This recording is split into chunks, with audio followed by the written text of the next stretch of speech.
Most of the diseases that we are looking at today are inflammatory diseases.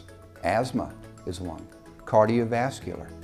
The ones I've talked about lately, diabetes, it's an inflammatory disease. And now we know that Alzheimer's is a response. It's an inflammatory response. They all have the same underlying principle. What happens is you have an attack on the cell, your body thinks it's being attacked.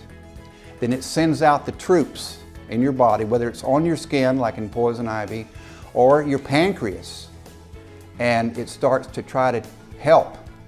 Unfortunately, if it keeps up, if the cells continually are attacked, and you have continual inflammation, that's when your cells break down. It's going on in your brain too. It's going on in your brain. Inflammation is not something that's just on your skin. It's inside your walls of your arteries and veins. It's happened in your brain. Your brain is constantly under bombardment of a poison, refined sugar. You just don't know it. Everyone is under a long-term, subtle inflammation, and they don't even realize it. They take something like Imulin, it gets rid of that inflammation. All of a sudden, you're alert. You can sleep better.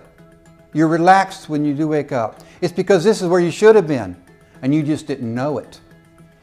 Cholesterol is a Band-Aid to try to cover up the wounds that you have caused by having inflamed inside of your arteries. So when people tell me I've got high cholesterol, I say, well, that's just a symptom. You've just got Band-Aids in your body.